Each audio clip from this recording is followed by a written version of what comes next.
Hi friends, welcome to my new vlog. കഴിഞ്ഞ ദിവസം നമ്മൾ ഫെഡ് മൊബൈൽ വഴി എങ്ങനെ ഒരു ഡെപ്പോസിറ്റ് ഓപ്പൺ ചെയ്യാമെന്നൊരു വീഡിയോ ചെയ്തിട്ടുണ്ടായിരുന്നു. ആ വീഡിയോയിൽ നമ്മൾ പ്രധാനമായും കാണിച്ചിരുന്നത് ഫിക്സഡ് ഡെപ്പോസിറ്റ് എങ്ങനെയാണ് ഓപ്പൺ ചെയ്യുക എന്നുള്ളതാണ്. സോ ഇന്നത്തെ വീഡിയോയിൽ നമ്മൾ കാണിക്കാൻ പോകുന്നത് എങ്ങനെയാണ് ഒരു റെക്കറിംഗ് ഡെപ്പോസിറ്റ് ഓപ്പൺ ചെയ്യുക എന്നുള്ളതാണ്. സോ നമുക്ക് വീഡിയോയിലേക്ക് പോകാം.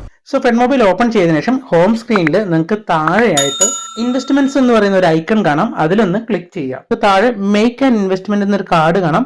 ഇവിടെ ബാങ്ക് ഡെപ്പോസിറ്റ്സ് എന്ന് പറയുന്ന ഒരു ഓപ്ഷൻ കാണാം. അതിലൊന്ന് ജസ്റ്റ് ക്ലിക്ക് ചെയ്യാം. So fixed deposit, recurring deposit, tax saving deposit എന്നിങ്ങനെ 3 ഓപ്ഷൻസ് ആണ് നിങ്ങൾക്ക് കാണാൻ കഴിയുന്നത്. അപ്പോൾ കഴിഞ്ഞ വീഡിയോയിൽ നമ്മൾ ഫിക്സഡ് ഡെപ്പോസിറ്റ് എങ്ങനെയാണ് ചെയ്യേണ്ടതെന്ന് വളരെ വ്യക്തമായിട്ട് പറഞ്ഞിട്ടുണ്ടായിരുന്നു. സോ ഞാൻ അതിലേക്ക് പോകുന്നില്ല. അതുപോലെ തന്നെ ഫിക്സഡ് ഡെപ്പോസിറ്റ് എന്താണ്, റെക്കറിംഗ് ഡെപ്പോസിറ്റ് എന്താണ്, ടാക്സ് സേവിംഗ് ഡെപ്പോസിറ്റ് എന്താണെന്നുള്ളതും നമ്മൾ വിശദമായിട്ട് കഴിഞ്ഞ വീഡിയോയിലും അതിന് മുന്നുള്ള ഒരു വീഡിയോയിലും വിശദീകരിച്ചിരുന്നു. അതിന്റെ ലിങ്ക് ഞാൻ മുകളിൽ ഐ ബട്ടണിലും താഴെ ഡിസ്ക്രിപ്ഷനിലും കൊടുക്കുന്നതാണ്. സോ നമുക്ക് റെക്കറിംഗ് ഡെപ്പോസിറ്റ് ഇവിടെ സ്റ്റാർട്ട് ചെയ്യാം. അതിനായി റെക്കറിംഗ് ഡെപ്പോസിറ്റ് ക്ലിക്ക് ചെയ്യുക, തുടർന്ന് പ്രൊസീഡ് ക്ലിക്ക് ചെയ്യുക. സോ ഇപ്പോൾ വന്നിരിക്കുന്ന പേജിൽ നമുക്ക് എൻ്റർ എമൗണ്ട് എന്ന് കാണാം. അവിടെ നമുക്ക് ഇഷ്ടമുള്ള ഒരു എമൗണ്ട് എൻ്റർ ചെയ്ത് കൊടുക്കാം. അല്ലെങ്കിൽ താഴെ ഒരു പ്രീ ഡിഫൈൻഡ് ആയിട്ട് കുറച്ച് ടൈൽസുകൾ നിങ്ങൾക്ക് കാണാം. 1000, 2000, 3000, 5000 എന്നിങ്ങനെ. നിങ്ങൾക്ക് അതിൽ ഏതെങ്കിലും വേണമെങ്കിൽ അത് സെലക്ട് ചെയ്യാം. അതല്ലെങ്കിൽ നിങ്ങൾക്ക് ഇഷ്ടമുള്ള എമൗണ്ട് നിങ്ങൾക്ക് അവിടെ എൻ്റർ ചെയ്ത് കൊടുക്കാം. സോ ഞാനിവിടെ 500 rupees ആണ് എൻ്റർ ചെയ്ത് കൊടുക്കുന്നത്. അതിനുശേഷം സെലക്ട് സ്കീം എന്നുള്ള ഒരു ഓപ്ഷൻ കാണാം. സെലക്ട് സ്കീമിൽ ക്ലിക്ക് ചെയ്യുക. ഇപ്പോൾ ഇവിടെ നമ്മൾ സെലക്ട് സ്കീമിൽ നമുക്ക് ഓപ്ഷൻ ഉള്ളത് monthly, quarterly, half yearly, yearly എന്നിങ്ങനെ 4 ഓപ്ഷൻസ് ആണ്. അതായത് എല്ലാ മാസവുമാണ് നിങ്ങളുടെ അക്കൗണ്ടിൽ നിന്ന് ഈ 500 രൂപ പിടിക്കേണ്ടതെങ്കിൽ മന്ത്ലി സെലക്ട് ചെയ്യുക. ഇനി ക്വാർട്ടർലി ആണെങ്കിൽ FSF റെസിഡന്റ് ക്വാർട്ടർലി സെലക്ട് ചെയ്യുക. ഇനി ഓരോ 6 മാസം കൂടുമ്പോഴാണ് നിങ്ങൾക്ക് എമൗണ്ട് ഡെബിറ്റ് ചെയ്യേണ്ടതെങ്കിൽ FSF resident half yearly select ചെയ്യുക. അതിന് വർഷാവർഷമാണെങ്കിൽ FSF റെസിഡന്റ് ഇയർലി സെലക്ട് ചെയ്യുക. സോ ബേസിക്കലി സാധാരണ നമ്മൾ എല്ലാവരും റെക്കറിംഗ് ഡെപ്പോസിറ്റ് അഥവാ RD മാസാമാസമാണ് സെലക്ട് ചെയ്യാറ്. സോ ഞാനിവിടെ മന്ത്ലി ആണ് സെലക്ട് ചെയ്യുന്നത്. അടുത്തായിട്ട് സെലക്ട് പീരീഡ് എന്നുള്ള ഓപ്ഷൻ കാണാം. സെലക്ട് പീരീഡ് എന്നുള്ള ഓപ്ഷൻ്റെ അവിടെ ഡ്യൂറേഷൻ എന്നുള്ള സ്ഥലത്ത് ക്ലിക്ക് ചെയ്യുക. ഇപ്പൊ നിങ്ങൾക്ക് ഇതുപോലെ ഇയേഴ്സ് ആൻഡ് മന്ത്സ് കാണാം. എത്ര വർഷത്തേക്കാണ് നിങ്ങൾ ഈ RD എടുക്കുന്നത് എന്നുള്ളതാണ്. സോ ഞാനിവിടെ 1 വർഷത്തേക്കാണ്. സോ 1 വർഷം എന്നുള്ളത് സെലക്ട് ചെയ്ത് ഡൺ കൊടുക്കുന്നു. അടുത്തത് വളരെ ഇമ്പോർട്ടന്റ് ആയിട്ടുള്ള കാര്യമാണ് account to be debited on. So ഞാനിവിടെ 500 രൂപയുടെ RD ആണ് എടുത്തിരിക്കുന്നത്. അതുപോലെ മന്ത്ലി ഡെബിറ്റ് ആണ് ചൂസ് ചെയ്തിരിക്കുന്നത്. സോ അങ്ങനെ എല്ലാ മാസവും ഏത് ദിവസമാണ് നിങ്ങൾക്ക് ഈ RD എമൗണ്ട് പിടിക്കേണ്ടത് എന്നുള്ളതാണ് നമ്മൾ account to be debited on എന്നുള്ള ഹെഡിങ്ങിന്റെ അണ്ടറിലായിട്ട് കൊടുക്കേണ്ടത്. സോ അതിനായിട്ട് account to be debited on എന്നുള്ള കോളത്തിൽ സെലക്ട് ചെയ്യുക. ഇപ്പൊ നമുക്കിവിടെ 3 ഓപ്ഷനെ കാണുന്നുള്ളൂ അല്ലേ. ഇന്ന് ഓഗസ്റ്റ് 3 ആണ്. ഓഗസ്റ്റ് 3 നമ്മൾ ഈ ഒരു RD സെലക്ട് ചെയ്യുന്നത്. സോ അതുകൊണ്ട് തന്നെ ഡേ 1, ഡേ 2, ഡേ 3 3 ഓപ്ഷൻസ് ആണ് നമുക്കുള്ളൂ. എന്തുകൊണ്ട് ബാക്കിയുള്ള ദിവസങ്ങൾ 31 വരെ കാണിക്കുന്നില്ല എന്നൊരു ഡൗട്ട് നിങ്ങൾക്ക് ഉണ്ടാവും. അതിനുള്ള കാരണവും ഞാൻ പറയാം. ഫോർ എക്സാമ്പിൾ നമ്മൾ ഇവിടെ 15 എന്ന് സെലക്ട് ചെയ്യണം. അതായത് എല്ലാ മാസവും 15 ആണ് ഡെബിറ്റ് സെലക്ട് ചെയ്യുന്നെങ്കിൽ ഇന്ന് 3-ാം തീയതിയാണ്. ഇന്ന് ഞാൻ RD തുടങ്ങുമ്പോൾ എൻ്റെ അക്കൗണ്ടിൽ നിന്ന് പൈസ പിടിക്കും. അതുകൂടാതെ ഈ മാസം 15 ആകുമ്പോൾ വീണ്ടും ആ അക്കൗണ്ടിൽ നിന്ന് പൈസ പിടിക്കും. പിന്നീട് എല്ലാ മാസവും 15-ാം തീയതി വെച്ചിട്ട് പിടിക്കും. അപ്പോൾ ഈ മാസം 2 തവണ RD എമൗണ്ട് പിടിക്കും.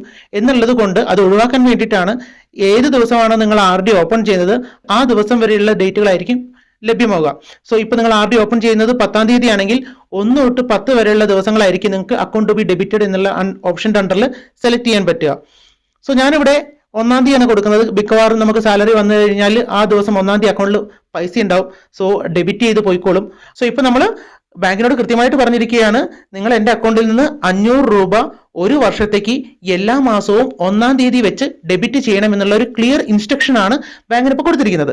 ഇനി നമ്മൾ അടുത്തതായിട്ട് ചെയ്യേണ്ടത് ഡെബിറ്റ് അക്കൗണ്ട് സെലക്ട് ചെയ്യുകയാണ്. നിങ്ങൾക്ക് മൾട്ടിപ്പിൾ അക്കൗണ്ട് ഉണ്ടെങ്കിൽ ഡെബിറ്റ് അക്കൗണ്ടിന്റെ അവിടെ ക്ലിക്ക് ചെയ്യുക. അപ്പോൾ നിങ്ങൾക്ക് നിങ്ങളുടെ അവൈലബിൾ ആയിട്ടുള്ള അക്കൗണ്ട്സ് കാണാൻ പറ്റും. സോ ഏത് അക്കൗണ്ടിൽ നിന്നാണ് നിങ്ങൾക്ക് മാസാമാസം ഈ ഡെബിറ്റ് ചെയ്യേണ്ടതെന്ന് വെച്ചിട്ടുണ്ടെങ്കിൽ ആ അക്കൗണ്ട് സെലക്ട് ചെയ്യുക. തുടർന്ന് പ്രൊസീഡ് ബട്ടൺ ക്ലിക്ക് ചെയ്യുക. സോ നമുക്കിവിടെ ഇൻട്രസ്റ്റ് റേറ്റ് റിവ്യൂ വന്നിട്ടുണ്ട്. ഇവിടെ നമുക്ക് കിട്ടാൻ പോകുന്ന മെച്യൂരിറ്റി എമൗണ്ടും അതുപോലെ തന്നെ ഇൻട്രസ്റ്റ് റേറ്റും കാണിച്ചിട്ടുണ്ട്. അതിൽ ക്ലിക്ക് ചെയ്യുക, പ്രൊസീഡ് ചെയ്യുക. ഇനി അടുത്തായിട്ട് വന്നിരിക്കുന്നത് നോമിനി ഡീറ്റെയിൽസ് കൊടുക്കാനാണ്. അതായത് do you want to avail nomination facility. അപ്പൊ നോമിനി കൊടുക്കണോ വേണ്ടോ എന്നുള്ളത് നമുക്ക് യെസ് ഓർ നോ കൊടുക്കാം. സോ ബേസിക്കലി എപ്പോഴും നമ്മൾ ഒരു ഇൻവെസ്റ്റ്മെന്റ് തുടങ്ങുമ്പോൾ അതിന് നോമിനി എന്തായാലും നിർബന്ധമായും കൊടുക്കുക. കാരണം എന്താ വെച്ചിട്ടുണ്ടെങ്കിൽ സോ നമുക്ക് എന്തെങ്കിലും സംഭവിക്കുകയാണെന്നുണ്ടെങ്കിൽ നമ്മുടെ അനന്തരാവകാശിക്ക് അത് വലിയ ചലഞ്ച് ഇല്ലാതെ ബാങ്കിൽ പോയി ക്ലെയിം ചെയ്തെടുക്കാവുന്നതാണ്. നമ്മൾ നോമിനി കൊടുത്തില്ലെങ്കിൽ ഒരുപാട് പ്രൊസീജിയേഴ്സിലൂടെ കടന്നു പോകേണ്ടതായിരിക്കും. സോ എപ്പോഴും നോമിനി വെക്കുക.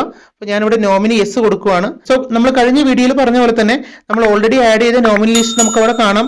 അതുകൂടാതെ പുതിയ നോമിനി ആഡ് ചെയ്യുന്നുണ്ടെങ്കിൽ ആഡ് ന്യൂ കൊടുത്തിട്ട് ക്ലിക്ക് ചെയ്ത് ആഡ് ചെയ്യാവുന്നതാണ്. സോ ഞാനിവിടെ ഓൾറെഡി ആഡ് ചെയ്തിരിക്കുന്ന നോമിനിയെ സെലക്ട് ചെയ്യുകയാണ്. സോ നോമിനി ഒരു മൈനർ നോമിനിയാണ് ഞാൻ കൊടുത്തത്.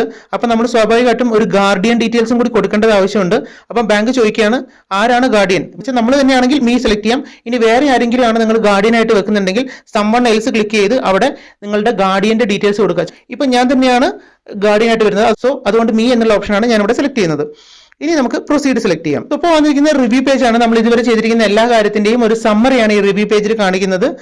കൃത്യമായിട്ട് ഏത് അക്കൗണ്ടിൽ നിന്ന് ഡെബിറ്റ് ചെയ്യണം, ഏത് സ്കീമാണ് നമ്മൾ എടുത്തിരിക്കുന്നത്, എന്നാണ് ഇത് മെച്യൂർ ആവുന്നത്, അതുപോലെ തന്നെ എത്ര മാസത്തേക്കാണ് അല്ലെങ്കിൽ എത്ര വർഷത്തേക്കാണ് നമ്മൾ ഈ ഡെപ്പോസിറ്റ് ഓപ്പൺ ചെയ്തിരിക്കുന്നത്, ഇൻട്രസ്റ്റ് എത്രയാണ്, ഇൻട്രസ്റ്റ് റേറ്റ് എത്രയാണ് നമുക്ക് ലഭിക്കുന്നത് തുടങ്ങിയ എല്ലാ കാര്യങ്ങളും ഇതിൽ വിശദമായി പറഞ്ഞിട്ടുണ്ട്. സോ ഇതൊക്കെ നിങ്ങൾക്ക് ഓക്കെ ആണെന്നുണ്ടെങ്കിൽ I agree the terms and condition എന്നുള്ള ടിക്ക് ബോക്സ് ടിക്ക് ചെയ്യാവുന്നതാണ്. തുടർന്ന് പ്രൊസീഡ് ക്ലിക്ക് ചെയ്യുക. സോ നമ്മളോട് എം പിൻ എൻ്റർ ചെയ്യാൻ പറയുന്നതാണ്. ആ എം പിൻ നമ്മളിവിടെ എൻ്റർ ചെയ്ത് കൊടുക്കുക. സോ ഇപ്പോൾ നമ്മൾ വിജയകരമായിട്ട് നമ്മുടെ റെക്കറിംഗ് ഡെപ്പോസിറ്റ് ഓപ്പൺ ചെയ്തിരിക്കുകയാണ്.